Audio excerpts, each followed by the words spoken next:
The bells cut through the howling wind like silver knives slicing white silk, and Jacob O'Rourke lifted his bearded face from where he'd been securing the last trap against his cabin wall. Montana Territory, December 1877, and the blizzard had turned vicious 3 hours past noon, transforming the mountain pass into a writhing ghost of snow and ice. He straightened to his full height, 6'3" of solid muscle built from 7 years trapping and hunting in these unforgiving peaks, his long dark hair whipping around his face as he strained to hear past the wind's roar. There it was again, the distinct jingle of harness bells, growing louder, closer, impossibly present in weather that should have sent any sensible traveler to ground hours ago. Jacob grabbed his rifle from inside the doorway and pushed out into the storm, squinting against the stinging snow. The temperature had dropped below zero, and the wind carried enough force to knock a grown man sideways if he wasn't braced for it. He'd seen whiteouts before, plenty of them, but this one ranked among the worst. Visibility extended maybe 10 feet on a good moment, less than 5 most of the time. The bells rang clearer now, and beneath them he heard the panting of dogs, the scrape of runners on packed snow. Then she emerged from the white curtain like an apparition, standing on the runners of a dog sled pulled by 7 huskies, their breath streaming behind them in frozen clouds. She wore a heavy fur parka with the hood pulled tight around her face, and ice had formed on the fur trim where her breath had frozen. The dogs were laboring hard, their ears pinned back against the wind, and the woman was leaning forward, shouting commands that the storm swallowed whole. "Here!" Jacob roared, waving his arm. "Turn here!" She must have seen him because the sled veered sharply toward him, the lead dog responding to her command. Jacob ran forward, grabbing the harness of the nearest dog to help guide them toward his cabin. The woman jumped off the runners, and together they maneuvered the team into the partial shelter created by the cabin's windbreak and the surrounding pines. "Get inside," Jacob shouted over the wind. "I'll secure the dogs."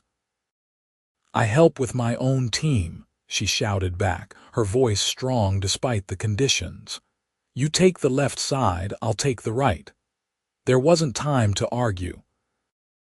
Together they worked quickly, unhitching the dogs from the sled and leading them to the lean-to Jacob had built against the cabin's north wall.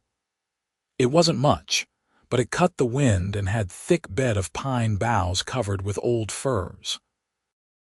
The dogs circled and dropped gratefully onto the bedding, curling tight against each other for warmth.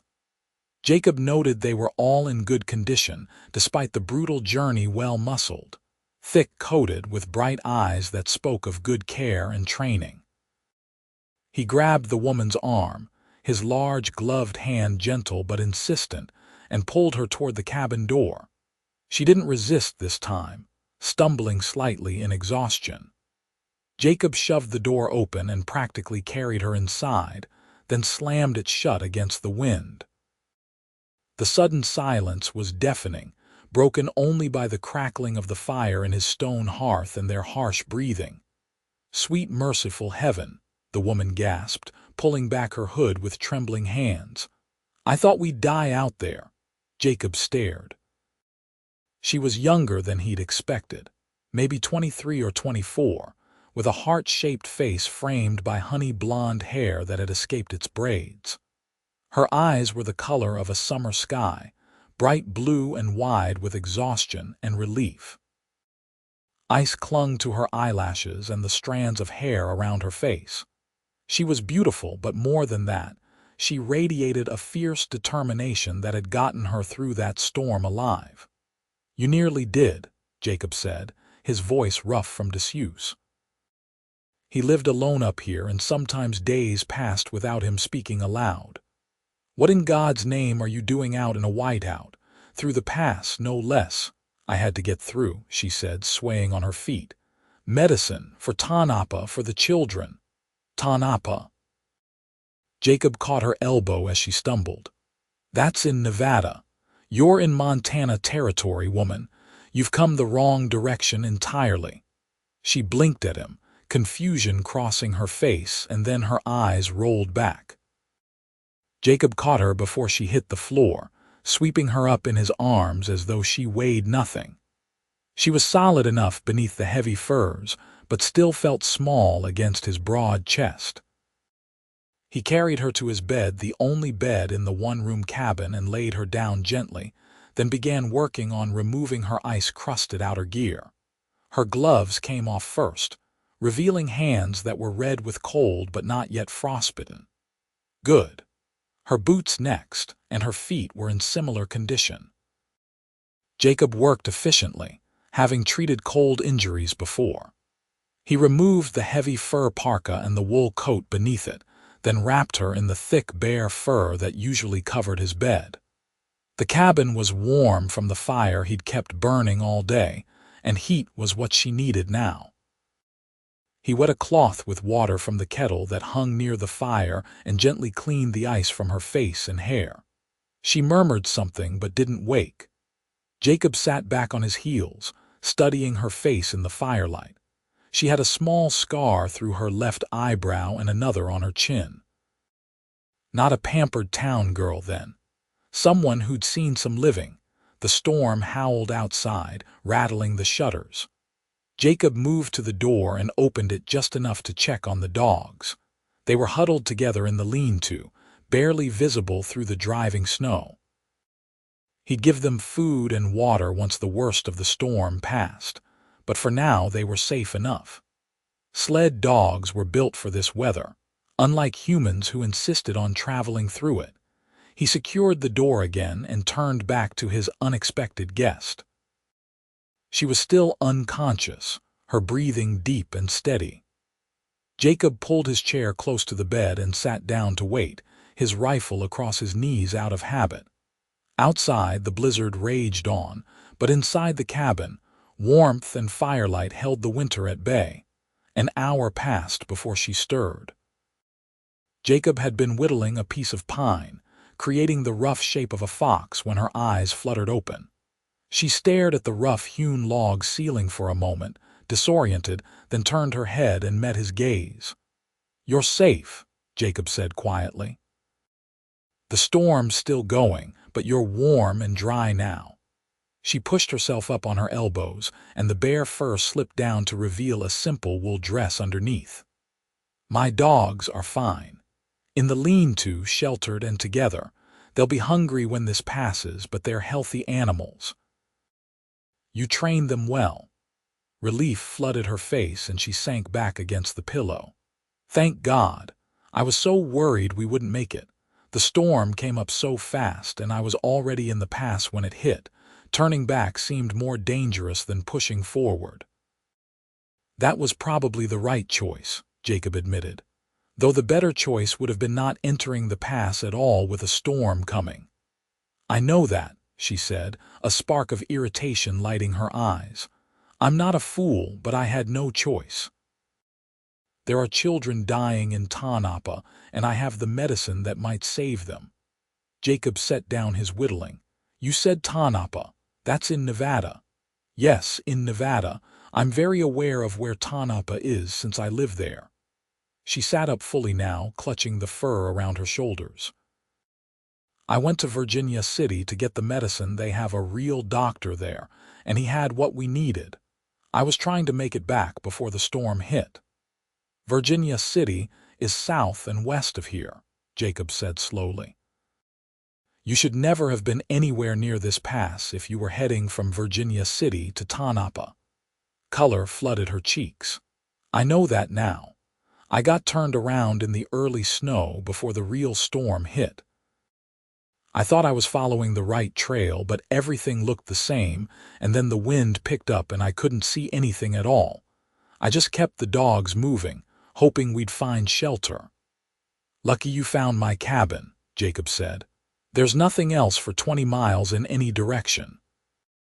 She looked at him properly then, taking in his size, the breadth of his shoulders, the long dark hair that brushed his collar, the thick beard that covered his jaw. His shirt was rolled up to his elbows, revealing forearms corded with muscle, and his hands were large and scarred from years of hard work. Most women would have been frightened, alone in a remote cabin with a man like him, but she met his eyes steadily. "I'm Penelope Drake," she said. "And I'm very grateful for your help, Mr. Jacob O'Rourke. Just Jacob is fine." He stood and moved to the hearth, ladling stew from the pot that hung over the fire. "You need to eat, get your strength back." "Jacob," she repeated, "are you a trapper?" "I am. 7 years now, up in these mountains." He brought her a bowl and a spoon, then pulled his chair close again. "Eat. Then you can tell me about these children who need medicine so badly you'd risk your life in a whiteout." Penelope took the bowl gratefully and began to eat. The stew was simple venison, potatoes, onions, carrots, but it was hot and well seasoned, and she was hungrier than she'd realized. Between bites, she told him about Tanapa, the small mining town where she'd lived for the past 3 years, working as a teacher. About the fever that had swept through the town 2 weeks ago, hitting the children especially hard. About the desperate journey to Virginia City to find medicine when their own supply had run out, and 2 children had already died. "The doctor in Virginia City gave me quinine and willow bark extract," she said, setting down the empty bowl. "He said if we could break the fever, most of the children would survive. But I've been gone 5 days already, and every day matters. Those children need this medicine." Jacob was quiet for a long moment, staring into the fire. "The storm will blow itself out by morning, most likely, but you're at least 3 days hard travel from Tanapa, even with good weather, and you'll need to rest and recover before you can push on." "I can't wait," Penelope said urgently. Every day you're not there, someone else is taking care of those children the best they can," Jacob interrupted. "But if you go out in that storm now or try to travel before you've rested, you'll just end up dead in a snowbank, and those children won't get their medicine at all. You need to be smart about this." Penelope's jaw clenched, but she nodded. "You're right, I know you're right. It's just hard knowing they're suffering." "I know." Jacob stood and moved to his supply shelf, pulling down blankets and furs. "You take the bed tonight, I'll sleep by the fire." "I can't take your bed," Penelope protested. "You can and you will," Jacob said firmly. "You've been through an ordeal and you need proper rest. I've slept on harder surfaces than this floor." She looked like she wanted to argue, but exhaustion won out. "Thank you, Jacob, for everything." "If you hadn't been here, but I was," he said quietly. "So don't think about what might have been. Just rest now." Penelope lay back down, pulling the bare fur close. Jacob banked the fire and settled himself on the floor near the hearth, wrapping himself in blankets. The cabin fell into comfortable silence, broken only by the howl of the wind and the crackle of the fire. Despite the storm outside, Jacob felt a strange sense of contentment. It had been a long time since he'd had another human being in his cabin, longer still since that human had been a woman.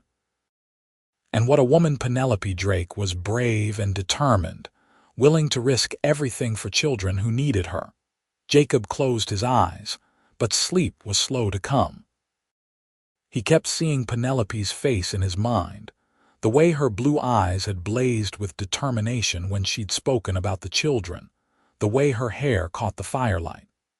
He'd chosen the solitary life 7 years ago after the war, after seeing too much death and destruction. He'd wanted peace, wanted to be alone with the mountains and the animals and the quiet. But now, with Penelope sleeping just a few feet away, Jacob realized how lonely he'd been, how much he'd missed the sound of another voice, the warmth of human connection. It was a dangerous realization, because come morning when the storm passed, Penelope would leave. She had to leave. Children were counting on her. And Jacob would go back to his solitary life in the mountains, unless The thought came unbidden, and Jacob pushed it away. He'd known this woman for a few hours. There was no unless. There couldn't be. He forced himself to sleep. Dawn broke clear and cold, the storm having blown itself out sometime in the early morning hours. Jacob woke first, as was his habit, and quietly stoked the fire back to life. Through the cabin's single window, he could see that the world had been transformed overnight. Snow lay thick and pristine on everything, glittering in the weak morning sun.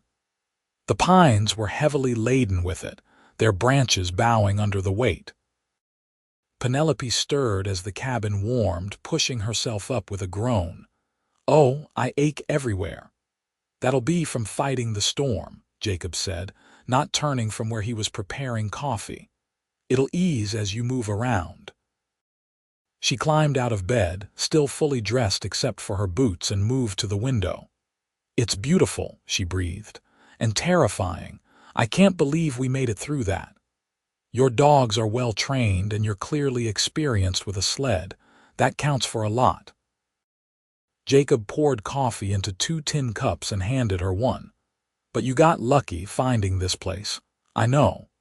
She wrapped her hands around the cups, savoring the warmth. "Do you think I can travel today?" Jacob shook his head. "The snow's too deep and too fresh. The dogs will exhaust themselves trying to break trail in this, and you won't make good time. Better to wait a day, let the snow settle and compact. I'll take you down the mountain on a better route tomorrow, one that'll set you back on the right path to Nevada." Penelope's face fell. Another full day lost.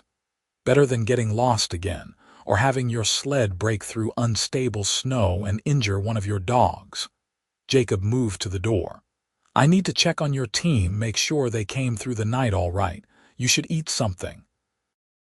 There's bread in the box by the shelf, and butter in the cold cellar outside the door." He stepped out into the crystalline morning before Penelope could respond. The cold hit him like a fist, but it was a clean cold now, without the vicious wind. Jacob made his way to the lean-to, where the dogs were awake and alert. They watched him approach with intelligent eyes, the lead dog a big male with a gray and white coat standing to face him. "Easy, boy," Jacob said quietly. "I'm just checking on you all." He examined each dog carefully, looking for any signs of injury or frostbite. They were all healthy, if hungry. Jacob fetched dried fish from his stores and gave each dog a generous portion, then broke the ice on his water trough so they could drink. The dogs ate eagerly, and when he was done, the lead dog pushed his head against Jacob's hand in thanks. "You're a good boy," Jacob said, scratching behind the dog's ears. "Took good care of your mistress, didn't you?" "His name is Storm," Penelope said from behind him. Jacob turned to find her standing in the snow, wearing her boots and parka. "I named him that because I got him during a thunderstorm. Seemed appropriate at the time, though now I wonder if I doomed myself to always having adventures in bad weather." Jacob smiled, the expression feeling strange on his face after so long. "He's a fine animal, they all are." Penelope moved among the dogs, greeting each one by name, checking them over with practiced hands. Jacob watched her work, noting the easy way she moved with the animals, the genuine affection in her voice. This was a woman who knew and loved her dogs, who treated them as partners rather than just tools. "You've been running dogs for a while," he observed. "Since I was 15, Penelope said, straightening up. "My father had a team in Idaho Territory. He taught me everything: how to train them, care for them, drive them. When I moved to Nevada, I brought Storm and his mother with me. The rest of the team I've trained myself over the years." "Your father must be proud." Penelope's expression clouded. "He died 4 years ago, mining accident. My mother passed when I was young, so it was just him and me for a long time." "I'm sorry," Jacob said quietly. "My parents are both gone too. Lost my mother to fever when I was 12, my father to the war." They stood in companionable silence for a moment, two people who understood loss. Then Penelope shook herself. "Well, if we're stuck here for another day, I might as well make myself useful. What needs doing?"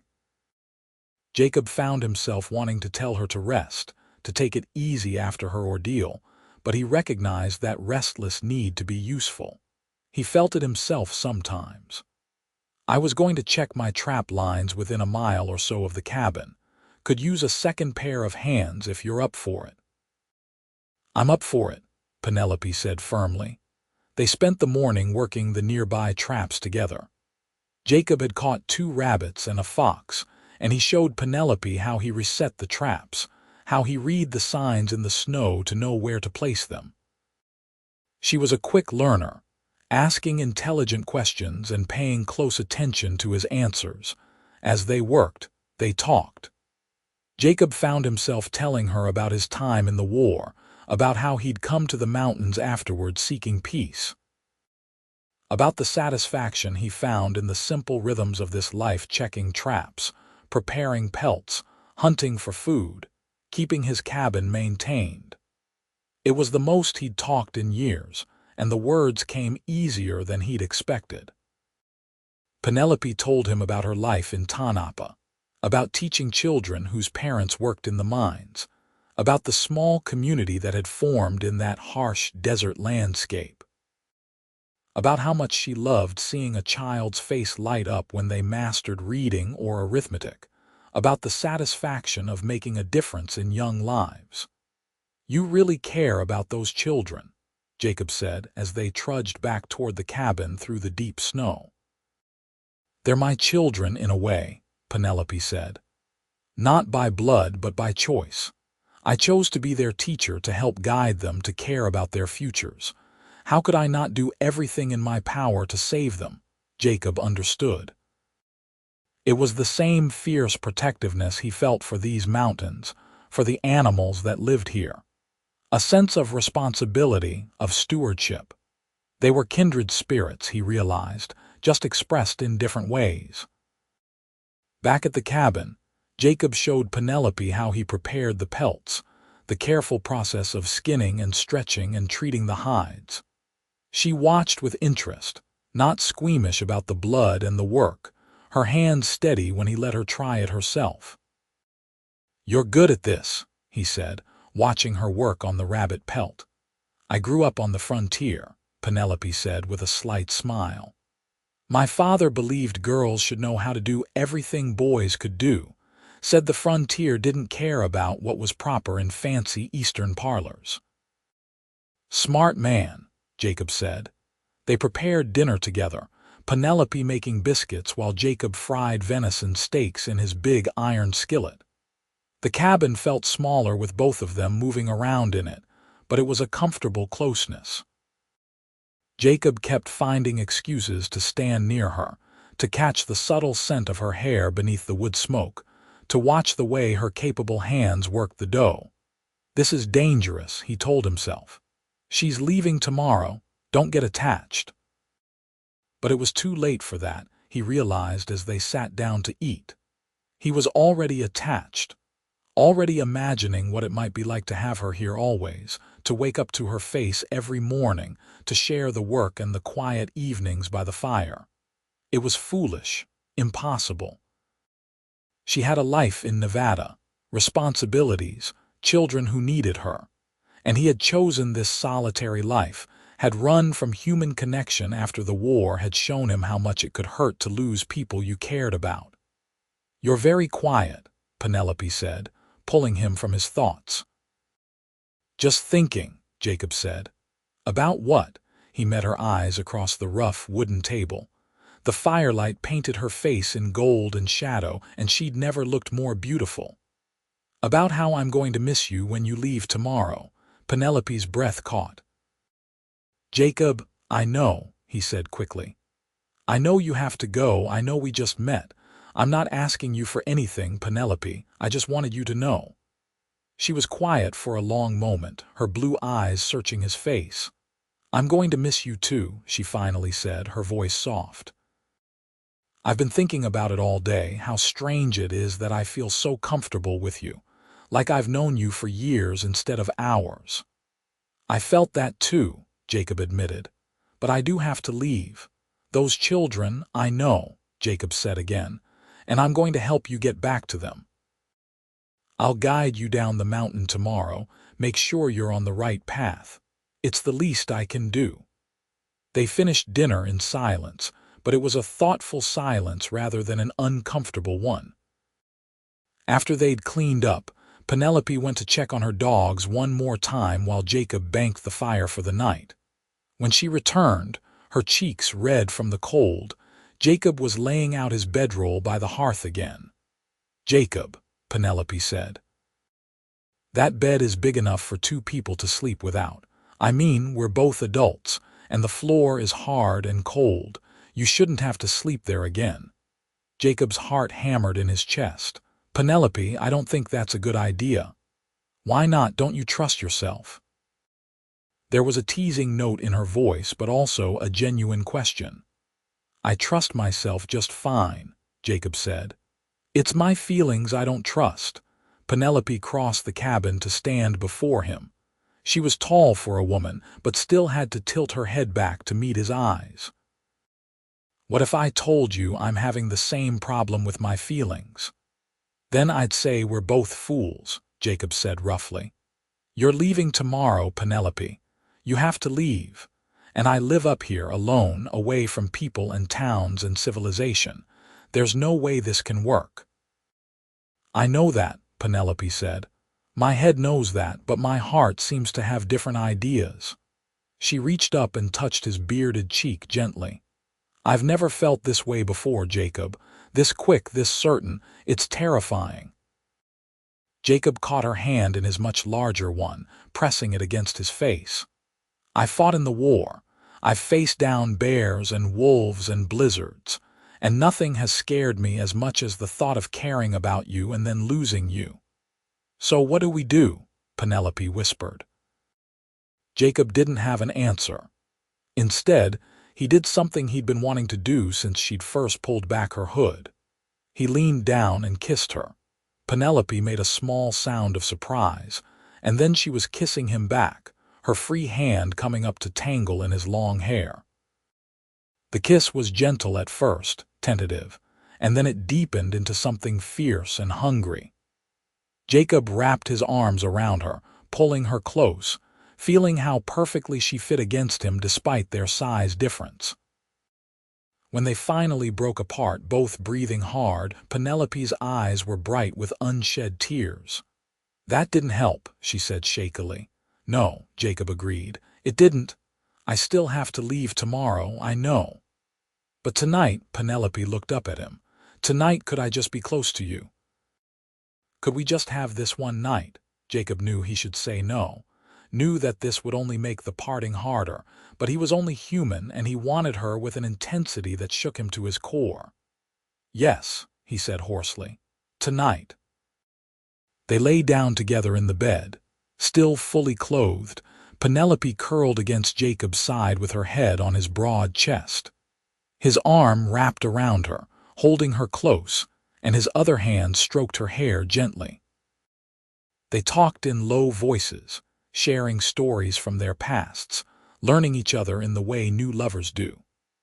Jacob told her about his childhood in Ohio, about the farm he'd grown up on, about his younger sister who'd married and moved to California.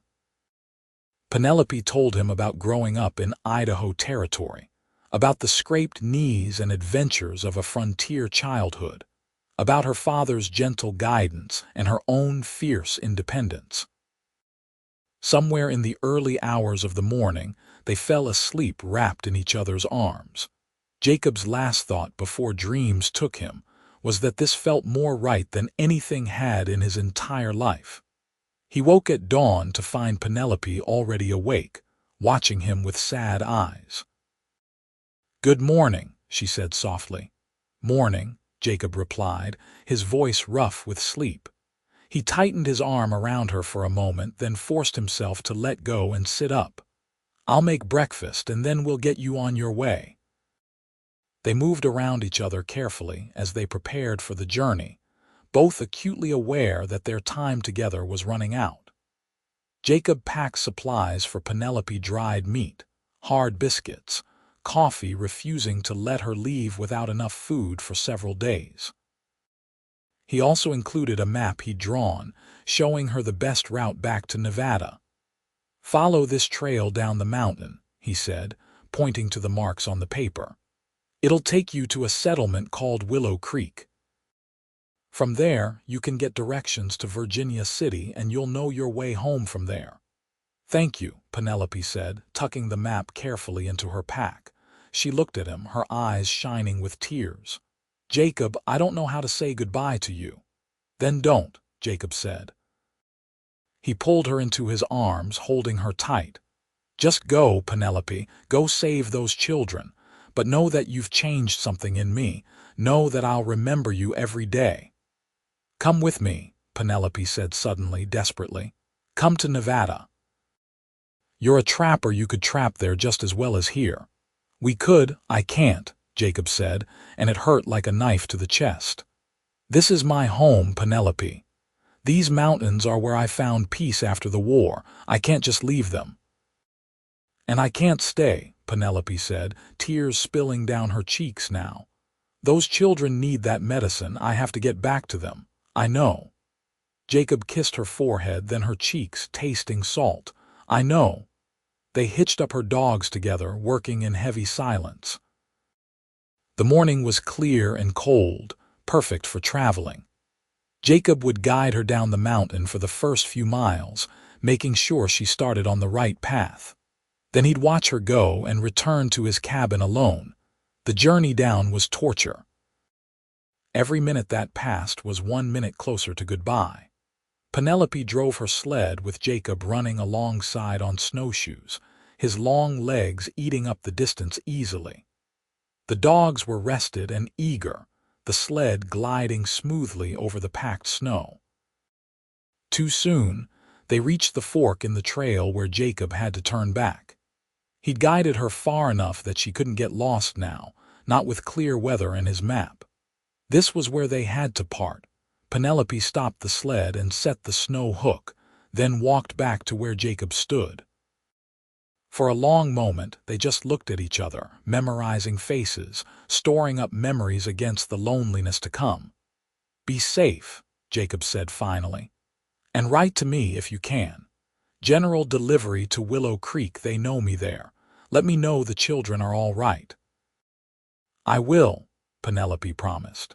She reached up and pulled him down into one last kiss, pouring everything she felt into it, love and longing and desperate sadness.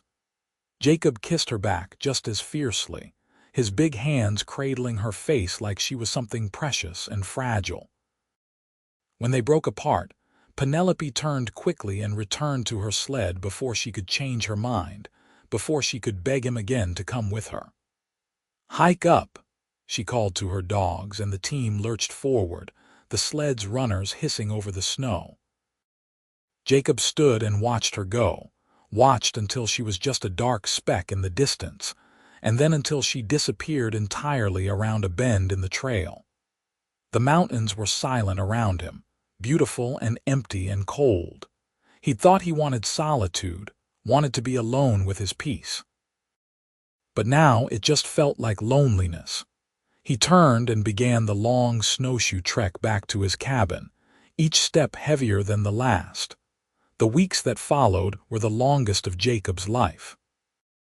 He threw himself into work, checking his traps with almost obsessive frequency, hunting even when his smokehouse was already full, working on improvements to his cabin that didn't really need to be made.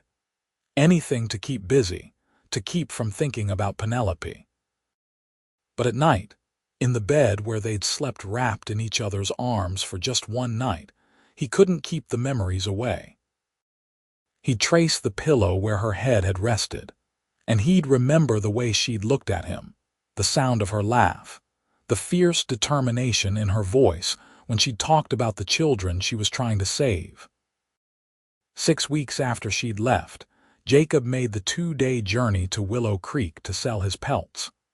The settlement was small, just a trading post and a handful of buildings, but it was the closest thing to civilization within 50 miles. Jacob conducted his business quickly, and then trying to appear casual even though his heart was hammering, he asked if there was any mail for him. The postmaster, an old man named Clem, rummaged through his boxes and emerged with a letter. "Come in just yesterday," he said, handing it over.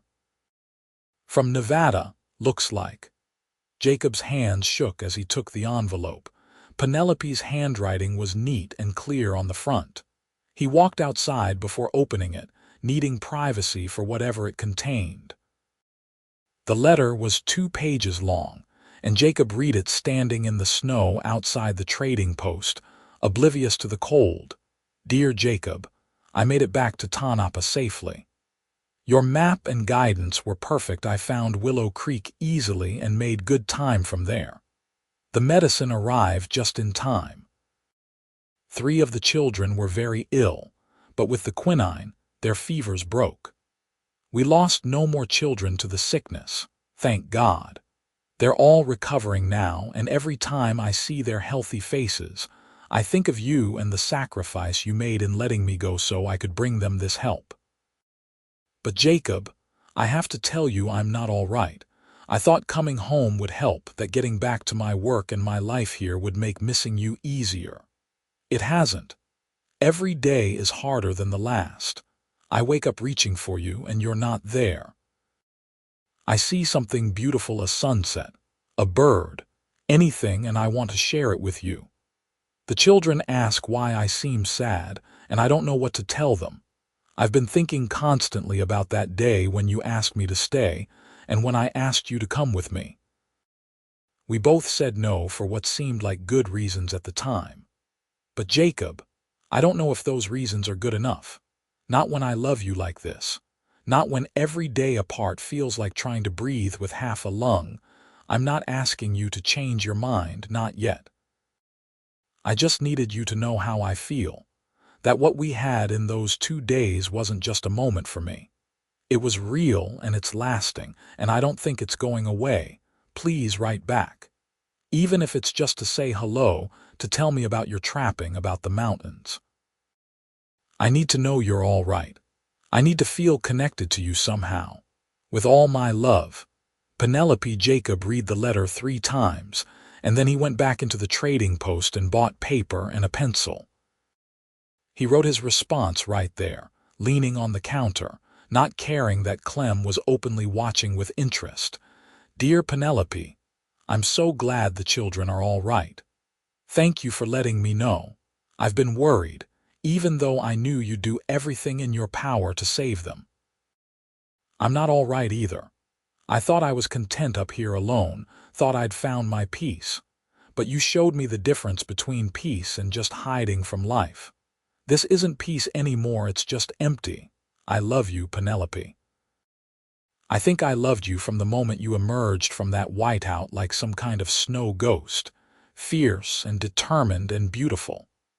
And I've been a fool, letting you go, letting good reasons stand in the way of the best thing that ever happened to me.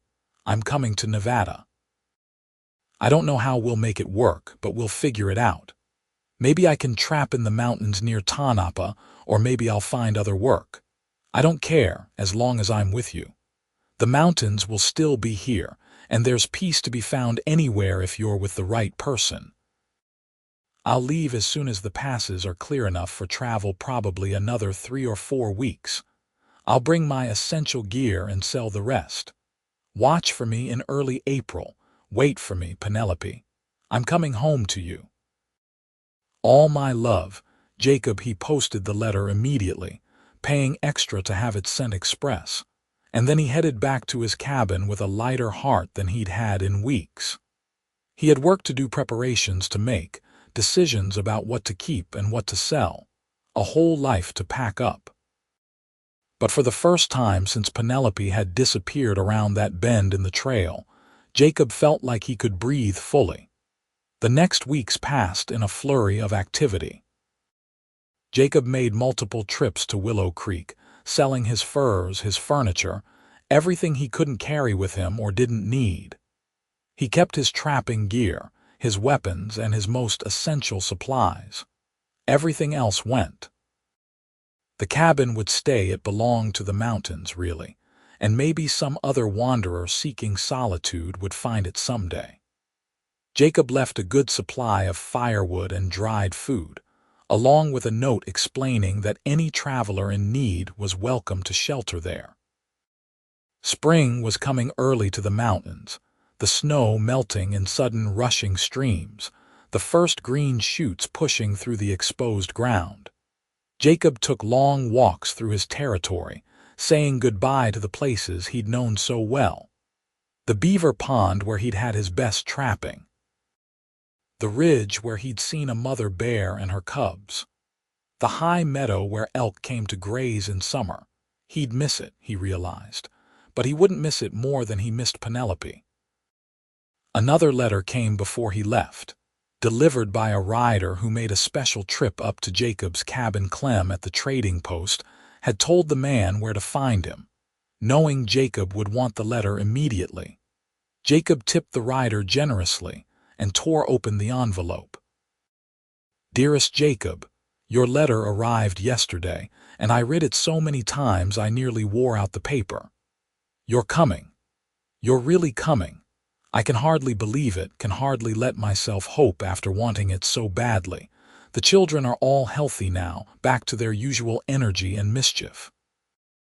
I told them about you, about the mountain man who saved their teacher in a blizzard, who made sure I got home safely with the medicine they needed.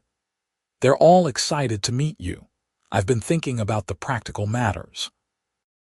Tanapa is growing. There are new mining claims being filed every week, new families moving in. There's need for a good guide, someone who knows mountains and survival, and the hunting is good in the ranges outside of town. I think you'll find work if you want it, or we can figure out something else. As long as we're together, we'll make it work.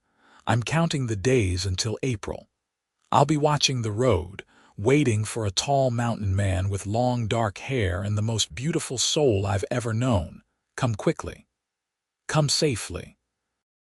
And know that you're loved more than I knew it was possible to love someone. Forever yours, Penelope." Jacob left the mountains on a morning in early April, when the passes were clear, and the weather was warm enough for comfortable travel. He had 2 pack horses loaded with his gear and a good strong gelding to ride. At the last moment, before leaving his cabin for the final time, he carved something into the doorframe, PD, plus JO, 1877, a mark of what had begun here in this remote cabin in a Montana winter. The journey to Nevada took nearly 3 weeks. Jacob followed the trails south and west, through mountain passes and across high desert, asking directions in small settlements along the way. The landscape changed gradually, the thick forests giving way to scrubby pines and then to the sagebrush and rocky outcrops of the Great Basin. Tanapa, when he finally reached it in late April, was bigger than he'd expected. The silver strike had brought hundreds of people to this harsh desert valley, and the town sprawled across the landscape in a haphazard collection of wooden buildings, tents, and mining equipment.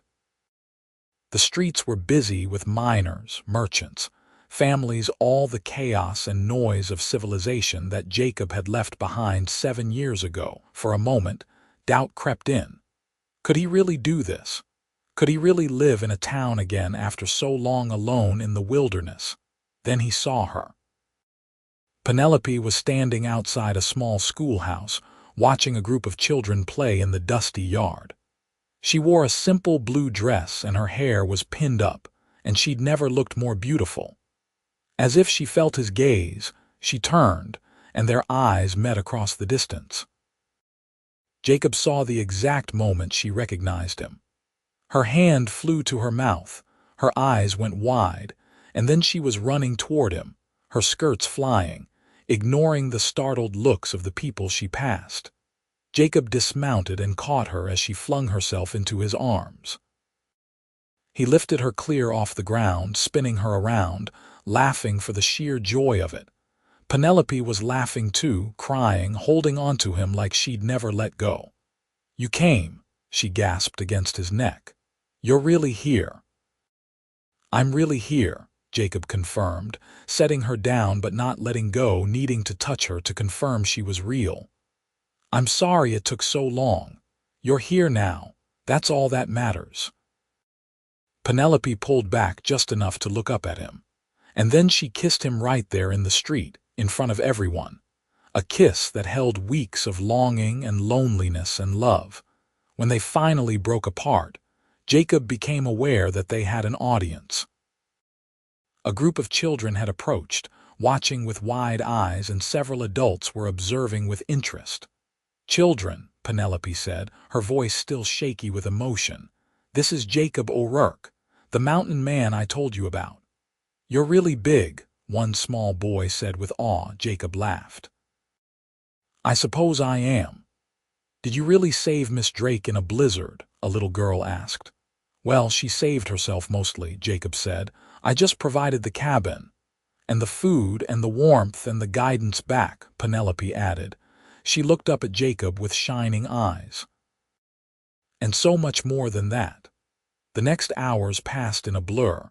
Penelope showed him around Tanapa, introduced him to what felt like hundreds of people, and finally brought him to a small but neat house at the edge of town. "It's mine," she explained. "I bought it last year with money I'd saved." "It's not much, but it's home." "It's perfect," Jacob said. And it was not because of the house itself, but because Penelope was there, and that made any place feel like home. That night, after they'd settled Jacob's horses in a livery stable and unpacked his essential gear, they sat together on Penelope's small porch and watched the sun set over the desert mountains. The landscape was so different from Montana, harsh and dry where the northern mountains had been green and lush, but it had its own stark beauty. "Are you sure about this?" Penelope asked quietly. "About leaving your mountains, your life there?" Jacob took her hand in his, marveling at how small it looked against his palm. "I'm sure about you," he said. "The location is just details. You're what matters." "I love you," Penelope said. "I should have said it in Montana. I should have said it in my letters. I love you, Jacob O'Rourke." "I love you too," Jacob replied. "Now and always." They were married a week later by the circuit preacher who traveled through Tanapa once a month. It was a simple ceremony held in the schoolhouse, with half the town in attendance. Penelope wore a new dress in pale yellow, and Jacob had trimmed his beard and tied back his long hair. The children from Penelope's class served as unofficial wedding party, their excitement and joy infectious. When the preacher pronounced them husband and wife, Jacob kissed his bride thoroughly, to the cheers and applause of everyone present. Looking at Penelope's radiant face, seeing the love and happiness in her eyes, Jacob knew he'd made the right choice. The mountains would always be part of him, but this woman, this life, this love was his future. The months that followed were an adjustment, but a joyful one. Jacob found work quickly. His skills were in high demand in a mining town where men needed guides into the surrounding mountains, where hunting supplemented food supplies, where someone who could track and trap was valuable. He began taking parties of miners out to prospect new claims, using his knowledge of mountains and wilderness to keep them safe and help them find good sites. The work was steady and paid well. Penelope continued teaching, her schoolhouse full of children eager to learn. Jacob would often stop by during the day, ostensibly to bring her lunch or check on some repair that needed doing, but really just to see her, to share a smile or a quick kiss when the children weren't looking. In the evenings, they'd return to their little house. Jacob had already made improvements, adding a covered porch and expanding the small barn for his horses. They'd have dinner together, talking about their days, And then they'd sit on the porch in the desert twilight, Jacob's arm around Penelope, her head on his shoulder, watching the stars come out in the vast Nevada sky. "Are you happy?" Penelope asked him one evening, about 3 months after he'd arrived. Jacob considered the question seriously. His life was completely different now, full of people and noise, and the demands of town living. He missed the mountains sometimes, missed the solitude and the pristine wilderness. But when he looked at Penelope, when he woke up next to her every morning, when he heard her laugh or saw her with her students or felt her hand in his, he knew the truth. "I'm happier than I've ever been," he said honestly. "You were right, back in that cabin. The mountains gave me peace, but you gave me joy, and joy is better." "I'm glad," Penelope said softly, "because I can't imagine my life without you anymore. You've become part of me, Jacob, part of my heart."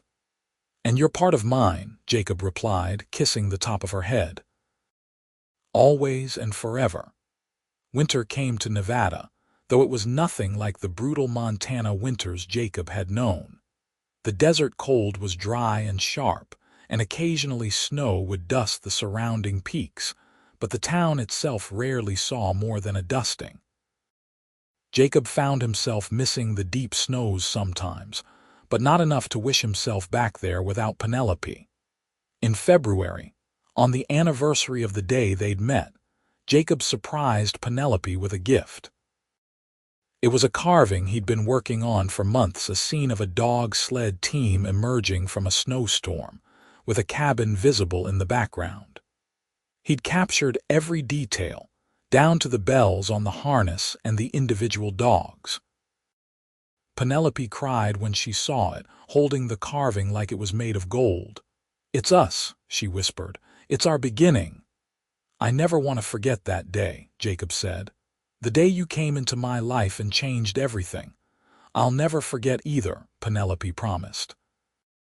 "Though I'm very glad we're together in the desert now instead of freezing in a Montana blizzard."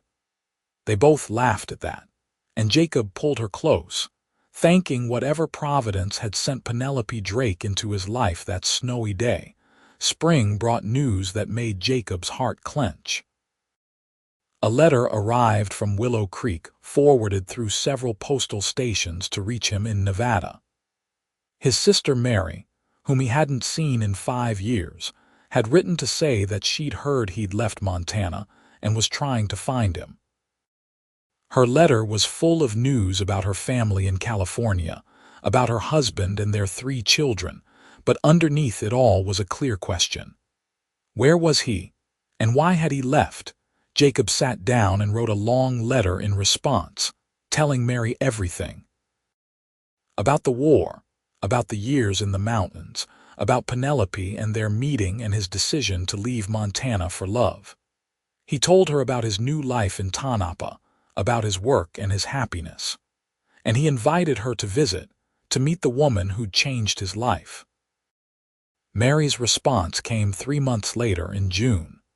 She and her family would come to Tonopah in the fall, she wrote, and she was so happy that Jacob had found love. His letter had eased worries she'd carried for years about her brother living alone in the wilderness. She couldn't wait to meet Penelope. "Your sister is coming," Penelope said, reading the letter over Jacob's shoulder. "Are you nervous?" "A little," Jacob admitted. "I haven't seen Mary since before the war. We're different people now." "She's going to love you," Penelope said confidently. "And I'm going to do my best to make a good impression." "She'll love you too," Jacob assured her. How could she not? Mary and her family arrived in October, when the desert heat had finally broken and the days were warm and pleasant instead of blistering. Jacob saw them coming from a distance, a wagon with a man driving and a woman beside him, 3 children visible in the back. His heart hammered as the wagon approached, and Penelope squeezed his hand in support.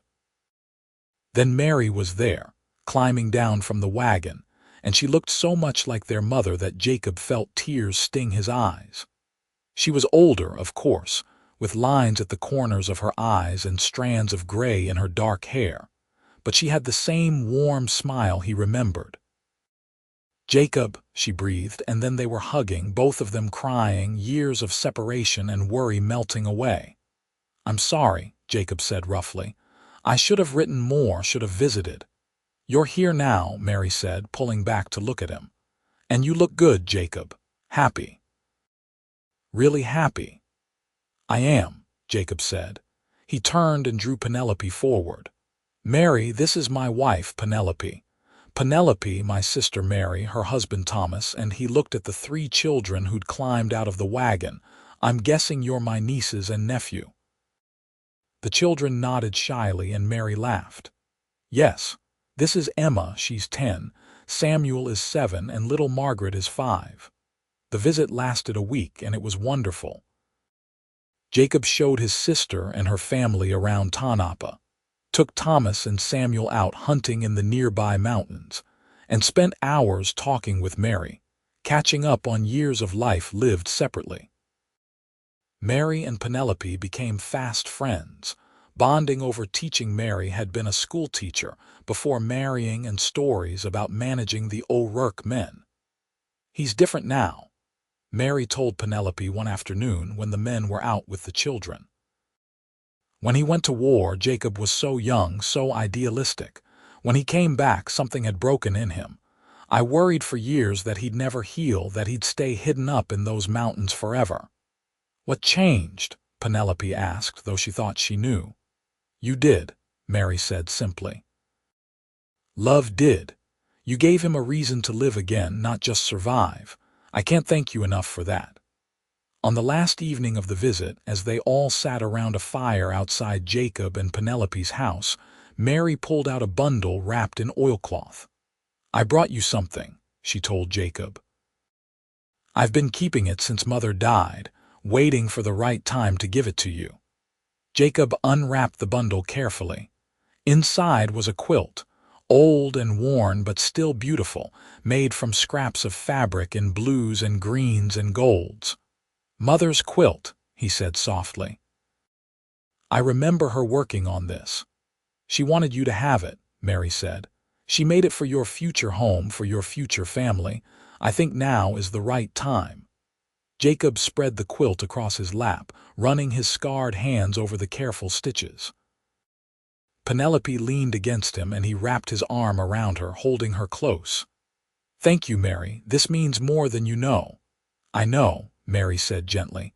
"And Jacob, I'm so glad you found your way home, not to a place but to love." After Mary's family left, headed back to California, Jacob and Penelope spread the quilt on their bed. It was a connection to Jacob's past, to the family he'd come from, and it felt like a blessing on their present and future. Life continued its steady, joyful rhythm. Jacob's guiding business grew, and he became known throughout the region as the most reliable guide for prospecting parties or hunting expeditions. Penelope's school expanded. She now had 30 students and was discussing with the town council the need for a larger building and possibly a second teacher. In December, as they approached their first anniversary, Penelope woke feeling ill. Jacob immediately wanted to fetch the doctor, but Penelope stopped him with a knowing smile. "I don't think I need a doctor," she said. "At least not yet, not for another 7 months or so." It took Jacob a moment to understand, and then his face broke into the widest smile Penelope had ever seen. "We're going to have a baby. We're going to have a baby," Penelope confirmed, laughing as Jacob picked her up and spun her around despite her protests. "I'm going to be a father," Jacob said wonderingly, setting her down carefully as if she might break. "We're going to be parents." "We are," Penelope said, taking his hands and placing them on her still flat stomach. "Are you happy?" "Happy doesn't even begin to cover it," Jacob said. He knelt down and pressed his forehead against her stomach, overcome with emotion. "Thank you," he whispered. "Thank you for this, for everything, for giving me a life I never dreamed I could have." Penelope ran her fingers through his long hair, her own eyes wet with tears. "We gave it to each other," she said softly. That's how love works. The months of Penelope's pregnancy passed in a haze of preparation and anticipation. Jacob built a cradle from pine wood, carving it with intricate designs of mountains and stars and running horses. Penelope sewed tiny clothes and blankets, and the women of Tanapa who had come to love their dedicated teacher showered her with gifts and advice. Jacob was protective to the point of being overbearing, constantly worrying about Penelope doing too much, insisting she rest, trying to take over all the household chores. Penelope bore it with patient amusement for the most part, though occasionally she had to firmly remind him that she was pregnant, not fragile. "I drove a dog sled through a whiteout," she told him when he tried to insist she stop teaching 3 months before the baby was due. "I think I can handle teaching children their letters." "That was different," Jacob protested. "How?" "Because I wasn't there to worry about you," Jacob said, and Penelope couldn't argue with that logic. Their son was born in July 1878, on a blazingly hot desert day when the whole town seemed to be moving in slow motion from the heat. The labor was long and difficult, and Jacob spent most of it pacing outside, unable to bear Penelope's pain but unable to leave either. When the doctor finally emerged and told him he had a healthy son and Penelope was fine, Jacob nearly collapsed with relief. He rushed inside to find Penelope propped up in bed, exhausted but radiant, holding a tiny bundle. "Come meet your son," she said softly. Jacob approached almost fearfully, overwhelmed by the sight of this tiny human they'd created. The baby had Penelope's blonde hair and what looked like Jacob's strong features, and when he opened his eyes, they were a striking blue-gray that could have come from either parent.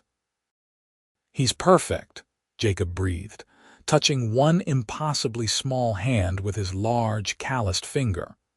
The baby's fingers closed around his thumb, and Jacob felt his heart expand with a love so fierce it almost hurt. "What should we name him?" They discussed names throughout the pregnancy but hadn't settled on anything definite. Now Penelope looked down at their son and said, "I was thinking James, after my father, James Drake O'Rourke." "James," Jacob repeated, testing the name. "I like it, James it is." Young James proved to be a healthy, hungry baby with powerful lungs. He kept them up at night with his crying, and delighted them during the day with his gummy smiles and increasingly alert awareness of the world around him. Jacob was a devoted father, constantly amazed by every small development: the first time James reached for a toy, the first tooth, the first laugh. "You're besotted," Penelope teased him one evening, watching Jacob make silly faces to entertain their 6-month-old son. "Completely," Jacob agreed without shame. "How could I not be? Look at him, Penelope. We made this perfect little person." Penelope smiled, her heart full. This life was everything she'd never known. She wanted a husband she loved deeply, a son who brought joy to everyday, meaningful work, a community she was part of. Sometimes she thought about that desperate journey through the blizzard, about how close she'd come to dying in the snow. If she hadn't found Jacob's cabin, if he hadn't been there, none of this would exist. It was humbling and miraculous all at once. As James grew from a baby into a toddler, he showed signs of having inherited the best of both his parents. He had Penelope's quick mind and curiosity, already trying to read books before he could talk, and he had Jacob's physical robustness and love of the outdoors. By the time he was 2, he was begging to go with Jacob on his trips into the mountains, though Jacob always gently explained he'd have to wait until he was older. In the spring of 1880, Penelope discovered she was pregnant again. James was just shy of his 2nd birthday, and while the timing was sooner than they might have planned, both she and Jacob were thrilled. This pregnancy was easier than the first, and Penelope worked right up until a week before the baby was due. Their daughter was born in December, on a cold desert night when stars blazed overhead in a clear black sky. She came into the world quickly, with less fuss than her brother, and from the first moment she was clearly her own person. She had Jacob's dark hair and Penelope's delicate features, and her eyes were a deep brown that reminded Jacob of rich earth. "Rose," Penelope said immediately upon seeing her. "I want to name her Rose after your mother." Jacob's eyes filled with tears. He told Penelope about his mother during one of their many long conversations, about how Rose O'Rourke had been strong and kind, and had held their family together even when times were hard. "She would have loved that," he said hoarsely, "and she would have loved you." 2-year-old James was fascinated by his baby sister, constantly wanting to touch her, help with her, be near her. Jacob and Penelope had to keep a careful eye on him to make sure his enthusiastic affection didn't accidentally overwhelm the baby. But mostly, James was surprisingly gentle for a toddler. Life with 2 small children was chaotic and exhausting and wonderful. Penelope cut back her teaching to part-time, and Jacob adjusted his guiding schedule to be home as much as possible. They figured it out together, trading off child care duties, supporting each other through the sleepless nights and the challenging days. The years passed in the way years do when life is full and good simultaneously, fast and slow. Each day long, but the months somehow flying by. James started school at 5, sitting in his mother's classroom with the other children, proud as could be. Rose grew from a quiet baby into a talkative little girl with a vivid imagination and a stubborn streak a mile wide. In 1883, when James was 5 and Rose was 3, Penelope found herself pregnant once more. This time it was a surprise. They'd thought their family was complete with 2 children, but a welcome one. Their second son was born in late summer, with dark blonde hair that was a perfect blend of his parents' coloring and green eyes that were all his own. "Robert," Jacob suggested, holding the newborn with the easy confidence of an experienced father. "After my father, Robert Daniel O'Rourke." "Robert," Penelope agreed. "Bobby for short." Bobby proved to be the most easygoing of their 3 children, content to watch the world with calm eyes, rarely fussing, smiling early and often. James, now old enough to be a real helper, took his role as big brother to both his younger siblings seriously, and Rose alternated between being jealous of the new baby and fiercely protective of him. In 1885, when Penelope was 32 and Jacob was 34, they decided their family was complete. 3 healthy, happy children felt like an incredible blessing, more than either of them had dared to dream of during that first meeting in a Montana blizzard 8 years earlier. Jacob's business had grown steadily over the years. He now employed 2 other guides and had a reputation throughout Nevada and parts of California as the best mountain guide in the territory. He'd also started a small side business training dogs. His experience with Penelope's sled team had sparked an interest, and he'd brought in several dogs of his own to breed and train for work in the mountains. Penelope had eventually stepped away from full-time teaching to focus on their growing family, but she still taught part-time and had started writing textbooks for frontier schools, drawing on her years of experience teaching children with limited resources. Her books were beginning to be used in schools throughout the West. In the summer of 1887, Jacob took his family on a trip to Montana. James was 9, Rose was 7, and Bobby was 4, old enough to appreciate the journey and the destination. They traveled by train most of the way, a luxury that would have been unimaginable just a few years earlier, and then by wagon for the last stretch into the mountains. Jacob's old cabin was still standing, though it showed signs of weathering in the years. They camped near it for a week, and Jacob showed his children the mountains where he'd lived for 7 years, the streams where he'd trapped beaver, the meadows where he'd hunted elk. He showed them the ridge where he'd first heard the bells of Penelope's sled team cutting through the storm. "Is this where you met Mama?" James asked, his young face serious. "This is where I met her," Jacob confirmed.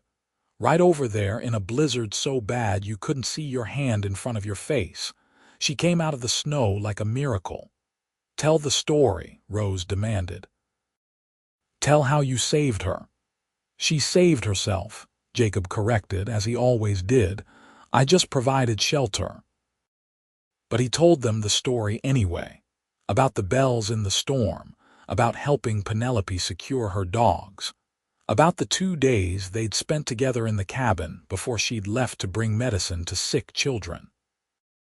He told them about falling in love so quickly it scared him, about letting Penelope leave, about the miserable weeks that followed before he'd realized he couldn't live without her. "And then Papa came to Nevada," Penelope added, "and we got married, and then we had you." She ruffled James's hair affectionately. "And me," Rose insisted. "And you," Penelope agreed. "And Bobby. The storm brought us together, but love kept us together." "That's romantic," Rose said with the dreamy tone of a 7-year-old who was just beginning to understand such things. That night, after the children were asleep in their tent, Jacob and Penelope sat together outside the old cabin looking up at the stars. The mountains were quiet around them, peaceful in a way the town never was. "You ever regret leaving?" Penelope asked quietly. "Miss this life?" Jacob thought about it seriously, as he always did when Penelope asked important questions. "I miss aspects of it sometimes," he admitted. "The solitude, the simplicity.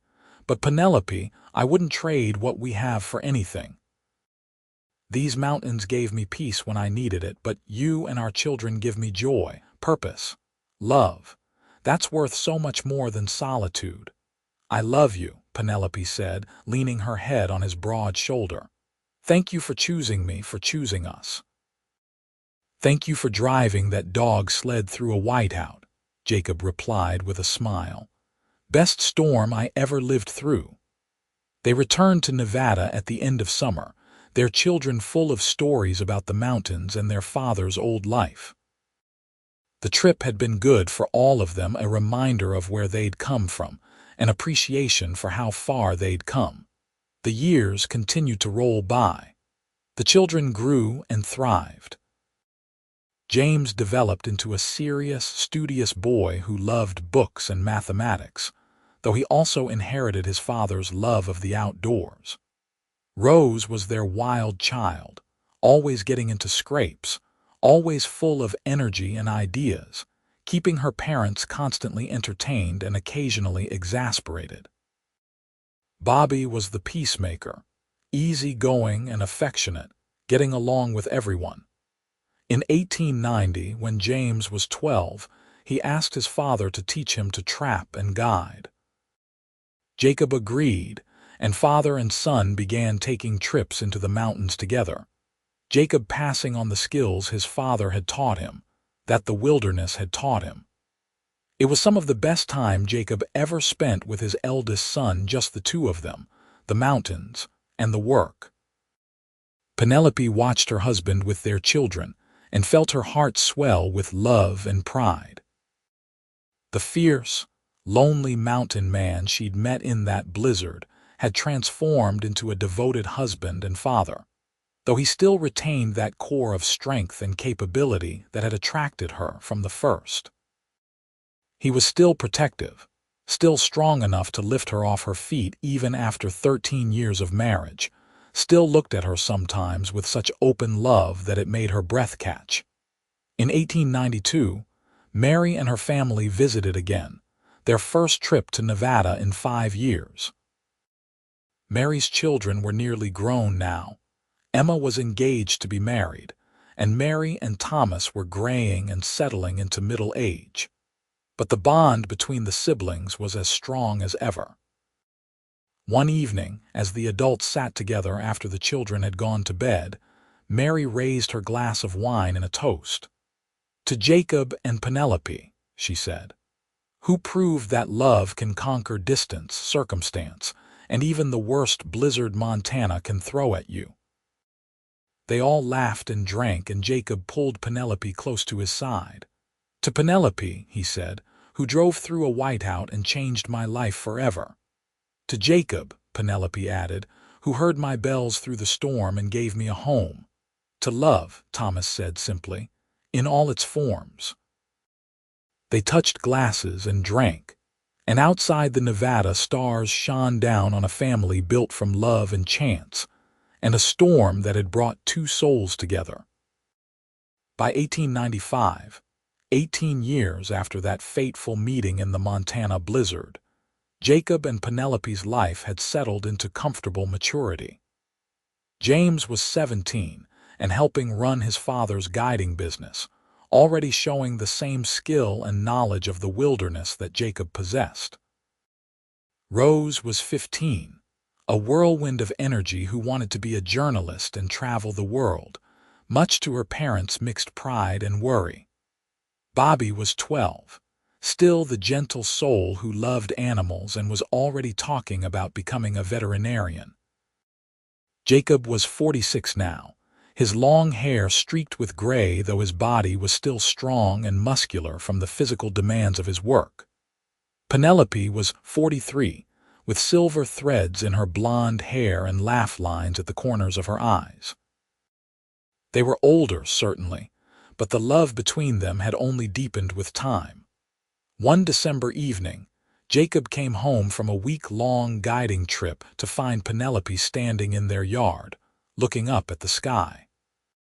He dismissed the young man who'd been helping with the horses and walked over to his wife, wrapping his arms around her from behind.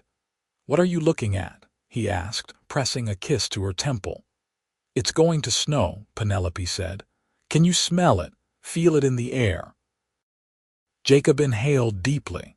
She was right, there was that particular quality to the air that came before snow, even here in the Nevada desert where snow was rare. "So it is," he agreed. "You remember?" Penelope asked softly, leaning back against his solid warmth. "Every day," Jacob said, knowing exactly what she meant. "Every single day, I remember hearing those bells through the storm. Remember watching you emerge from the white like some kind of snow spirit. Remember falling in love with you before I even knew your name." "We were so young," Penelope mused, "so sure we couldn't make it work." "We were fools," Jacob said, "but we figured it out." "We did," Penelope agreed. She turned in his arms to face him, reaching up to touch his bearded cheek. "I love you, Jacob O'Rourke. Just as much now as I did that day in your cabin when I realized I couldn't leave you behind." "I love you too," Jacob said, bending to kiss her. The kiss was familiar after 18 years of marriage, but it still carried that spark, that connection that had drawn them together through a blizzard and across mountains. The first snowflakes began to fall, huge and soft, drifting down from the darkening sky.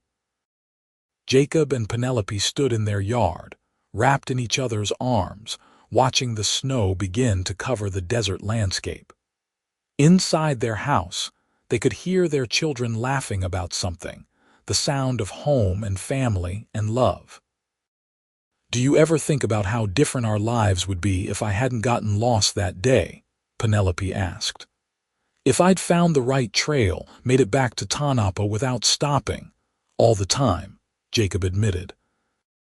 "And then I thank God you did get lost, that the storm came up, that you found my cabin.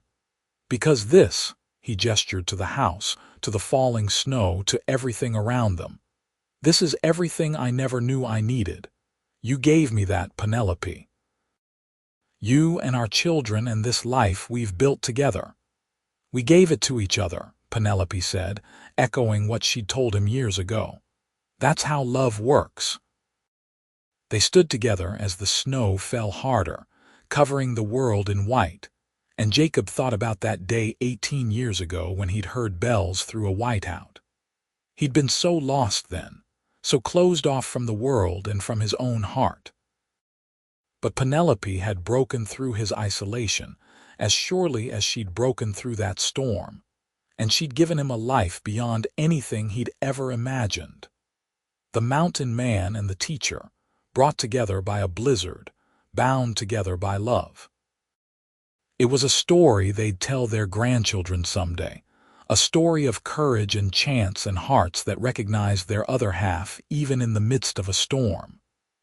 It was their story, and it was beautiful. Inside the house, Rose called out that dinner was ready. Jacob and Penelope turned, hands linked, and walked toward the light and warmth of their home. Behind them, their footprints in the fresh snow were already being covered, but ahead of them, the future stretched bright with promise, a future filled with love, with family, with all the joy that came from two hearts that had found each other against all odds. And somewhere in Montana, on a high mountain peak, snow fell on an old cabin with carved initials on its doorframe, a monument to where their love had begun. The bells that had rung through the storm were silent now, tucked away in a trunk in Penelope's house, but their echo lived on in the life she and Jacob had built, in the children they'd raised, in the love that had survived blizzards and distance and time itself. It was a love story for the ages, and it was theirs, forever and always theirs.